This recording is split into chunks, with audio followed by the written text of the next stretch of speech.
आज रूस क्यों आज यूक्रेन क्यों कमजोर, आज अंदलुस क्यों कमजोर, आज यूक्रेन का हमला यूक्रेन क्यों हमला बर्दाश्त कर रहा है उसका, रूस का, रशिया का? क्योंकि आज वो मुल्क थोड़े कमजोरी की तरफ पहले से, जब से इस पर कम्युनिज्म ने हमला किया था तभी से लेकर आज तक ये मुल्क बहुत बहुत ज्यादा कमजोर हो चुका है। और उनकी कमजोरी की वजह और उनकी आज जो मुकाबला नहीं कर पा रहे उसकी एक बड़ी वजह यही है कि वहाँ के जो मुसलमान तबका थे, हालांकि 800 साल तक हुकूमत स्पेन के अंदर मुसलमानों की रही। मैं समझता हूँ कि तारीख की किताब जब आप पढ़ेंगे आपको भी पता चलेगा, मैंने स्टडी किया है स्पेन के इतिहास पर, स्पेन की हिस्ट्री के ऊपर यह बात लिखी गई है इतिहास और हिस्ट्री के अंदर कि 850 साल तक मुसलमानों की हुक्मरानी थी उस स्पेन में, उस यूक्रेन में। कोई घर ऐसा नहीं था जिसमें रोजाना सुबह को कुरान करीम की तिलावत की आवाज ना आती हो। और इतनी मस्जिदें थी जैसे आपके कलियाचक में चारों तरफ से सुबह की अजान हो, जोहर की अजान हो, इशा की, फजर की, मगरिब की अजान हो, चारों तरफ से जब अजान की आवाज आती है तो एक खुशी महसूस होती।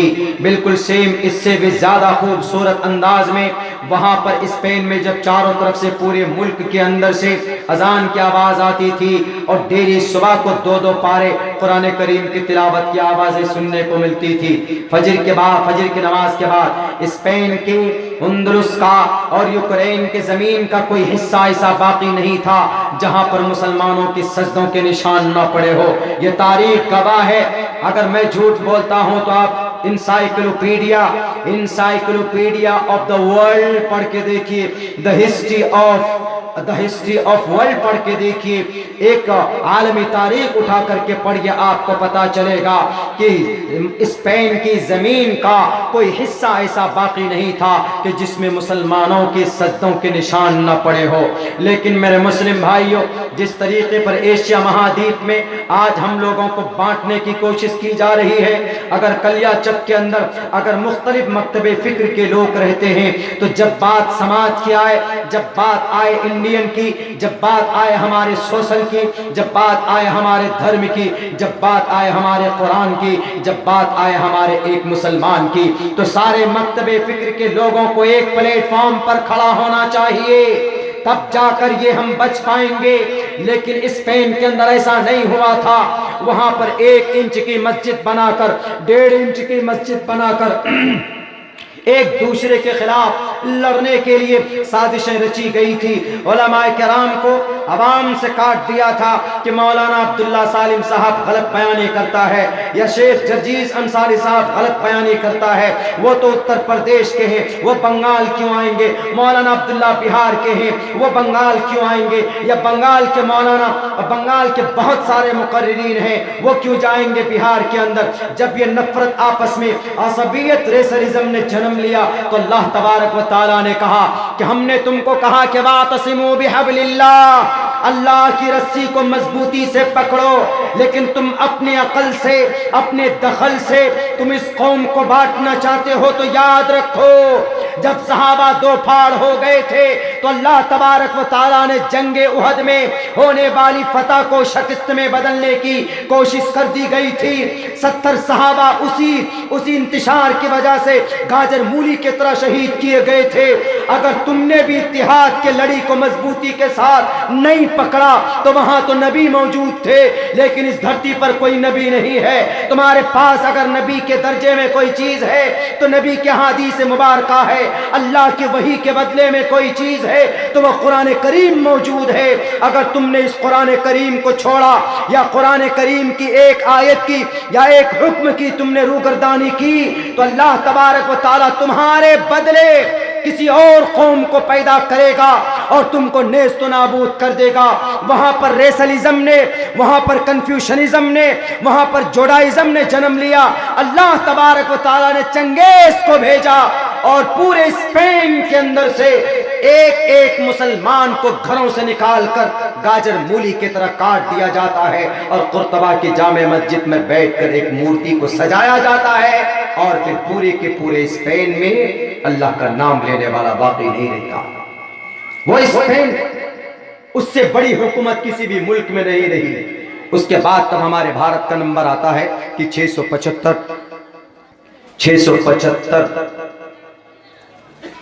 साल तक इस देश में कमी बेशी इस तरीके से हुकूमत रही है।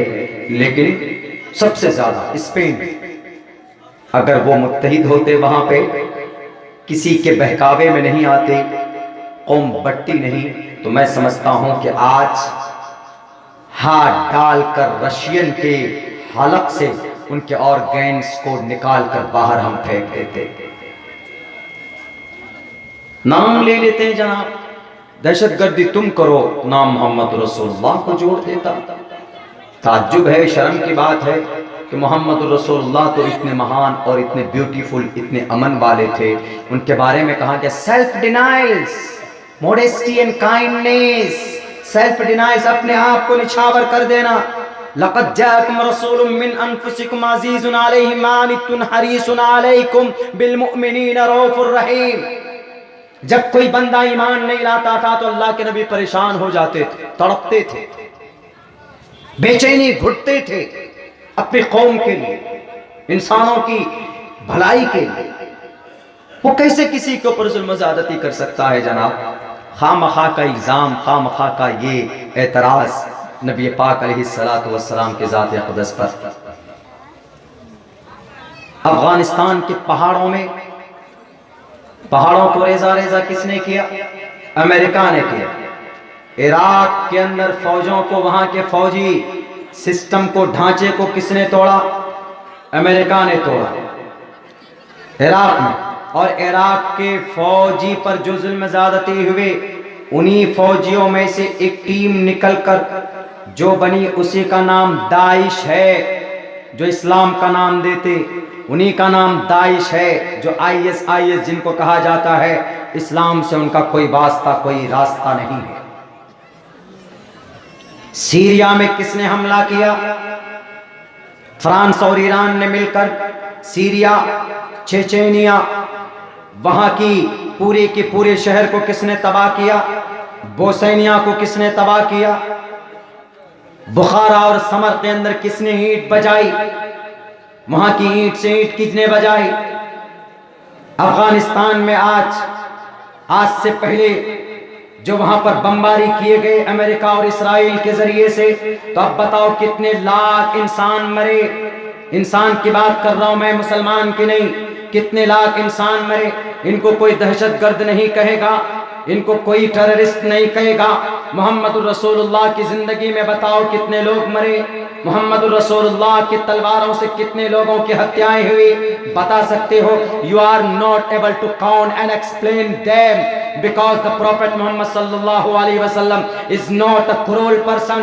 The prophet Muhammad said in the holy हदीस, you will not enter the paradise whose neighbor is not safe from his cruelties। Mohammad रसूलुल्लाह ने कहा कि अगर किसी का पड़ोसी अगर उसके जुल्म से महफूज ना हो तो वह इंसान जन्नत नहीं जा सकता है। जो नबी ये कहता हो कि पड़ोसी को अमन के साथ रखो, पड़ोसी पर अगर तुम्हारा जुल्म बढ़ा तो याद रखो तुम जन्नत नहीं जा पाओगे, वह इंसान कैसे लाशों के ढेरों पर चल सकता है?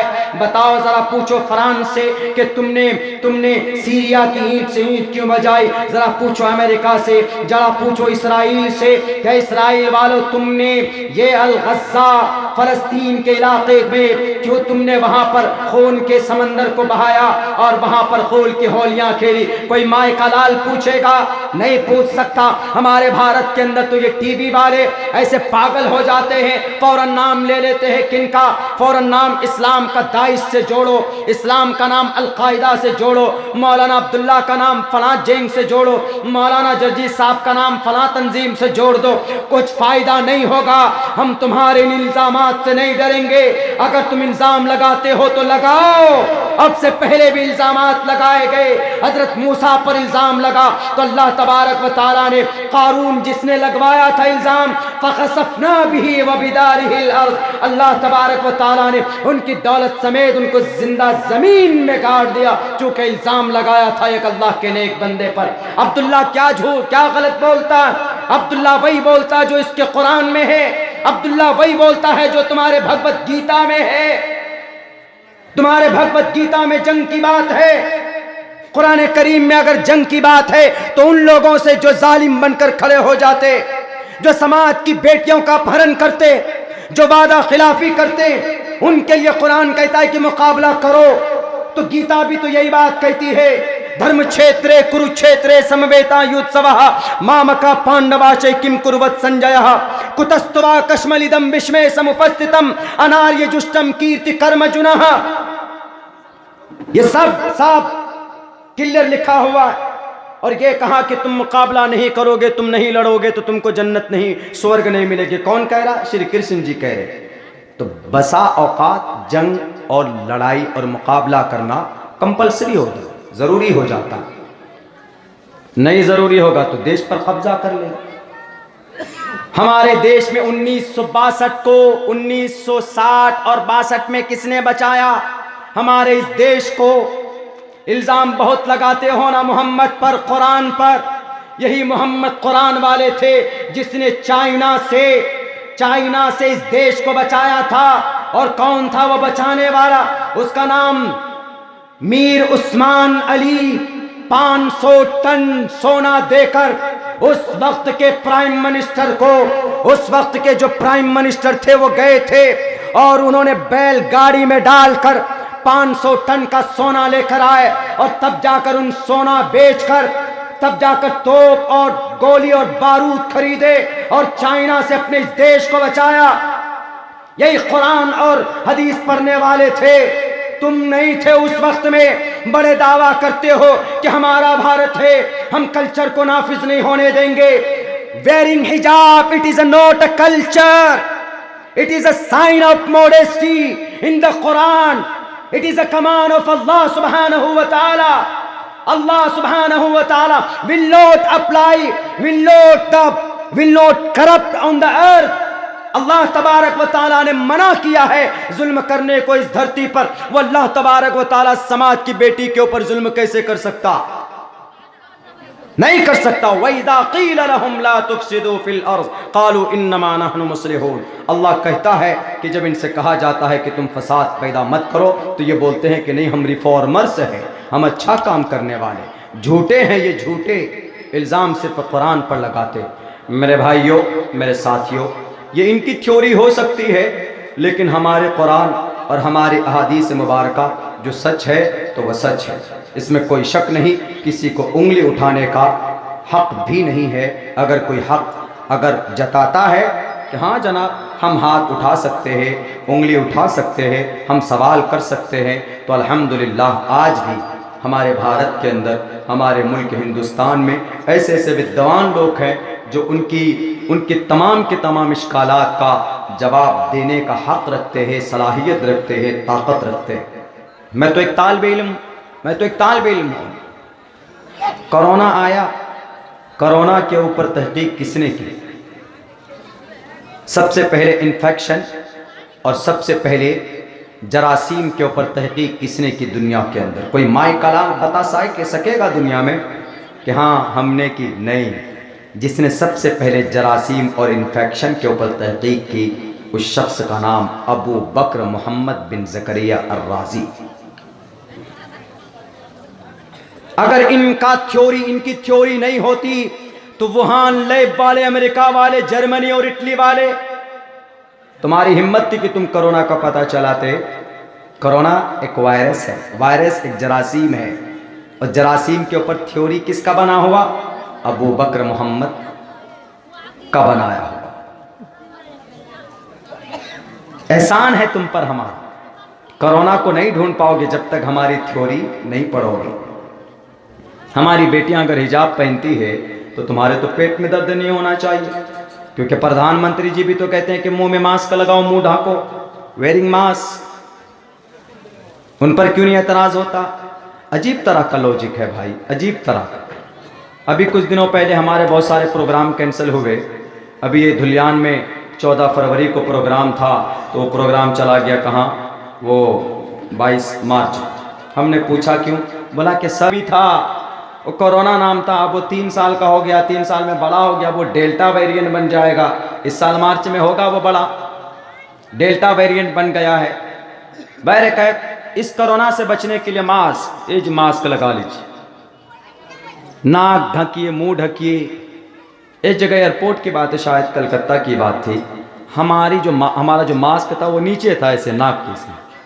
बोला कि sir then cover up completely और मास्क, पूरे ढंग से पहनिए, वेयर द कंप्लीट मास्क, पूरे को पहनिए। हमने पहन तो लिया, लेकिन हमने कहा कि सर एक बात बताइए, नाक में क्यों पहन लेते हैं इसको? तो उन्होंने कहा कि नाक में इसलिए कि सर आप ढांकिए तो पूरा ढांकिए,